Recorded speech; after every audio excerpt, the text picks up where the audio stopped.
Imagine watching your brother's skull crushed under hooves while demons with wings scream overhead. September 12th, 1683.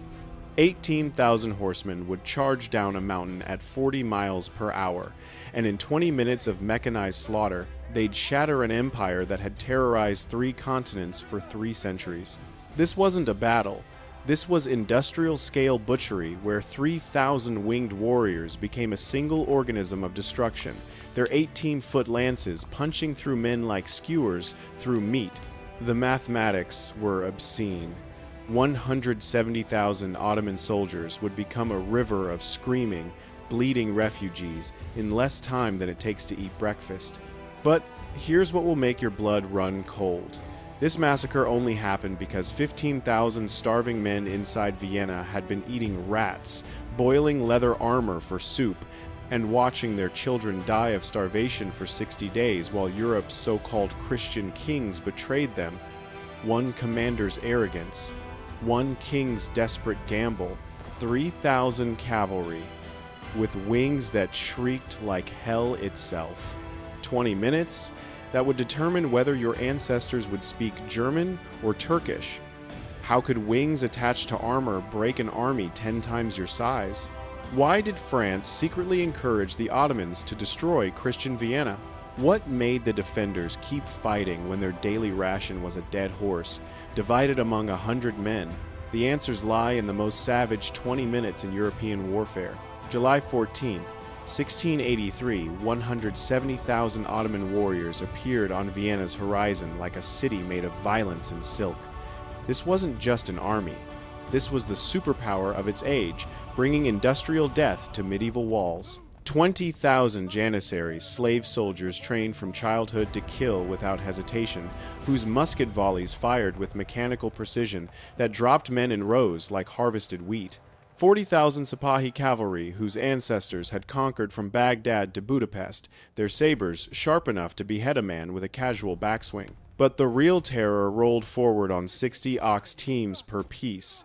300 massive cannons, the largest requiring entire forests to feed their hunger, hurling 800-pound stone balls that could punch through fortress walls like fists through paper.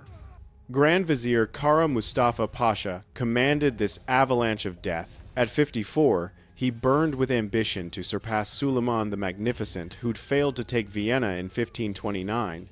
He saw Vienna as his path to immortality. The city Ottomans called the Golden Apple. Crack it open, and the road to Paris, Rome, and Madrid lay open like a throat waiting for the blade. Inside those medieval walls, Count Ernst Rudiger von Starhemberg commanded 15,000 soldiers and whatever civilians could hold a weapon. His walls were designed for arrows, not the cannon that would pound them into rubble. Food supplies, 6 weeks with strict rationing. His mathematical conclusion, they would all die screaming unless a miracle arrived. Part 3, 1,412 characters. But here's the betrayal that still echoes. Europe abandoned Vienna to burn. France, the most Christian kingdom, secretly negotiated with the Ottomans, hoping Habsburg Austria would be crushed. King Louis XIV saw Vienna's fall not as catastrophe, but opportunity. German Protestant princes cared nothing if Catholic Vienna drowned in its own blood. Even Emperor Leopold I fled his own capital on July 7th, abandoning 80,000 civilians to face hell alone. Imagine watching your emperor's carriage disappearing while enemy drums echo closer. That's when you know you're truly alone. The siege began with Ottoman courtesy. Kara Mustafa offered terms: convert to Islam, pay tribute, live as slaves. Starhemberg's reply was one word: never. The first cannon fired at noon, July 14th. Then began 2 months where hell would seem merciful by comparison. By August 1st, the real war began underground. Ottoman engineers dug tunnels toward Vienna's walls, while defenders dug countermines to intercept them. Men fought in absolute darkness in spaces barely 3 feet wide, stabbing blindly with knives, drowning in their own blood 30 feet below ground where screams went unheard. Above ground, cannonballs turned stone buildings into shrapnel storms that shredded flesh. Children learned to recognize the whistle of incoming death and curl into balls that wouldn't save them. Food became myth. By August 15th, a cat sold for a week's wages. By September 1st, soldiers boiled their own leather armor for something their stomachs could pretend was food. Mothers ground bookbindings into paste to feed children who cried from hunger that felt like knives in the belly. Starhemberg issued orders that dead horses must be butchered immediately before the meat spoiled in September heat that made corpses bloat and burst. Soldiers who'd been cavalry troopers now slaughtered their former mounts with tears streaming down starving faces. The meat tasted like betrayal but kept them alive another day. But the real enemy wasn't outside the walls. It was time measured in weakening heartbeats and ammunition counted bullet by bullet. Every dawn meant fewer men capable of holding weapons. Every sunset meant children who wouldn't wake. The Great Lule Bastion fell on September 4th. Ottoman banners appeared on Vienna's outer works. The city had perhaps 36 hours before the final assault would pour through breached walls like a flood of blades. Then something impossible began gathering 60 miles away. King Jan Sobieski of Poland had received Starhemberg's desperate plea, "In the name of Jesus Christ, come quickly, or we perish." The 60-year-old king faced a choice that would echo through centuries. His own nobles opposed helping Austria, Poland's traditional enemy. The march would take his cavalry through mountains, considered impossible for heavy horse. Meanwhile, hidden in the Vienna woods, death was putting on wings. By September 11th, 70,000 Christians stood on Kahlenberg Mountain, looking down at the Ottoman siege below. Catholics, Lutherans, Calvinists, theological enemies who'd been slaughtering each other a generation earlier, now knelt together for morning mass. They were about to teach the Ottoman Empire what desperation, multiplied by faith, could accomplish when given room to charge downhill at the speed of divine judgment. September 12th, 4 a.m. The killing began in earnest. 20,000 German and Austrian infantry descended through the Vienna woods, engaging Ottoman outposts in combat where quarter was neither asked nor given. Men stabbed each other in forest clearings so thick with powder smoke you couldn't see your own blade entering enemy flesh. By 6 a.m., church bells signaled the general advance. This is where Kara Mustafa made the error that would cost him everything, including his life.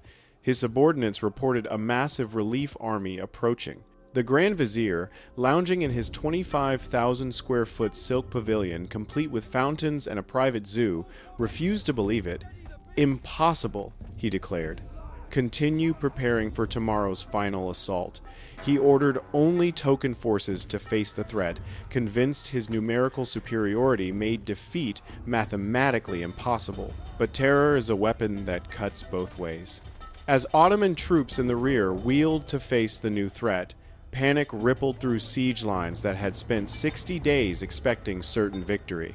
Worse, their artillery faced the wrong direction toward Vienna, not the relief army descending like an avalanche of steel and fury. Inside Vienna, Starhemberg watched Ottoman troops moving away from their positions. His garrison was down to 8,000 men capable of holding weapons. Walking skeletons sustained more by hatred than food. But Starhemberg sensed the moment.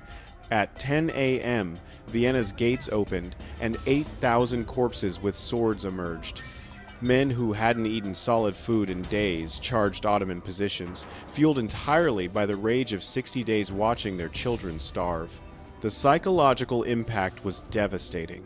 Ottomans on the edge of final victory suddenly faced enemies attacking from behind. A Bavarian regiment found itself surrounded, cut off from support. Ottoman Sipahi cavalry charged their square formation 4 times. On the 4th charge, the square finally broke, and then Starhemberg himself led Vienna's last cavalry reserve, 500 half-dead men on skeletal horses, into the Ottoman flank, with desperation that multiplied their strength tenfold. The Sipahi scattered before men who had nothing left to lose. By noon, 10,000 casualties littered the field, and the main battle hadn't even begun. In the center, German infantry engaged the legendary Janissaries in combat that was industrial killing, artillery batteries exchanging fire at 300 yards, infantry formations colliding in smoke so thick men stabbed shadows.